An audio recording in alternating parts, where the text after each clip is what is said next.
ഗീതാമൃതം.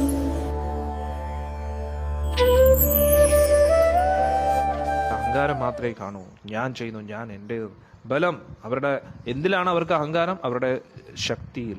ദർപ്പം, ദുരഭിമാനം, കാമം, ഫുൾ കാമം കൊണ്ട് നിറഞ്ഞിരിക്കുകയാണ് അവരുടെ ഹൃദയം. ക്രോധം, അവരുടെ കാമപൂർത്തീകരണം നടന്നില്ലെങ്കിൽ ഉടനെ ക്രോധം.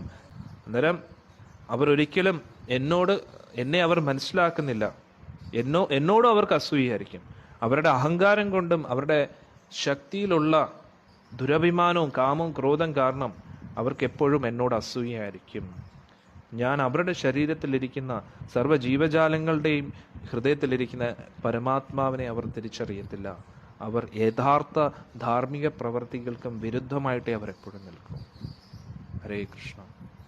എത്ര മനോഹരമാണ് അത്. മനസ്സിലാവുന്നുണ്ട് എന്താ നടക്കുന്നതെന്ന്. പരമദിവ്യോത്തമ പുരുഷനാണെന്ന് ഭഗവാൻ ഇത് മനസ്സിലാക്കി അല്ലേ? ഇനി ദൈവികവും ആസുരിക ഗുണങ്ങൾ. കാരണം എന്താണ്? മുന്നിൽ നിൽക്കുന്ന എല്ലാ അസുരന്മാരാണ് അർജുന. ഇവർക്കെല്ലാം എന്നോട് അസൂയുണ്ട്. ഇവര് നിന്ന് കഴിഞ്ഞാൽ ലോകത്തിന് ഒരു നന്മയും കിട്ടത്തില്ല. അതുകൊണ്ട് കാച്ചിക്കോളാൻ പറയുകയാണ്. എങ്ങനെയുണ്ട്? അടിപൊളിയല്ലേ? ഭഗവാൻ പരമദിവ്യോത്തമ പുരുഷനാണെന്ന് മനസ്സിലാക്കി പറഞ്ഞു കൊടുത്തു. ഇവര് ഇങ്ങനെ ദാനധർമ്മങ്ങൾ അതൊക്കെ ചെയ്യുന്നുണ്ടെങ്കിലും യഥാർത്ഥ ഇവർ ശരിയല്ല അർജുന. ഇവരുടെ ഉള്ളിലിരിപ്പ് ശരിയല്ല. ഇവർ അസുരന്മാരാണ്. പല പല പ്രതിജ്ഞകളും ഇവർ ചെയ്തിട്ടുണ്ടെങ്കിലും അതാരാണെങ്കിലും ഇവരെല്ലാം അസുരന്മാരാണ് അർജുന. അതുകൊണ്ട് ഫിനിഷ് ചെയ്തേക്കെ ഇവരൊക്കെയാണ്.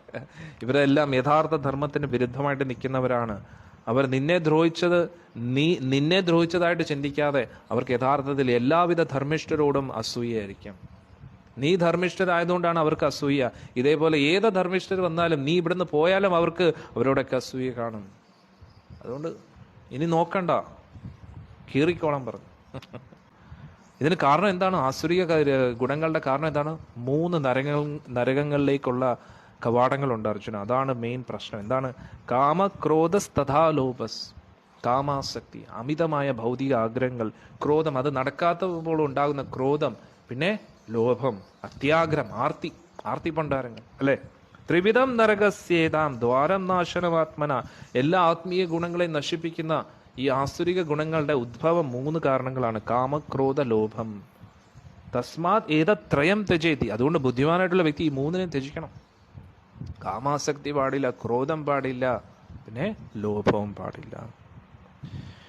ഏതേർവിമുക്ത കൗന്ദേയ തമോ ദ്വാരേ സ്ത്രിവിർനര അചരതി ആത്മന ശ്രേ തതോ യാതി പരം ഗതി. ആരാണോ ഈ 3ൽ നിന്നും രക്ഷപ്പെടുന്നത്, ഈ 3 നരക കവാടങ്ങളിൽ നിന്നും അവർക്ക് എന്താണ്?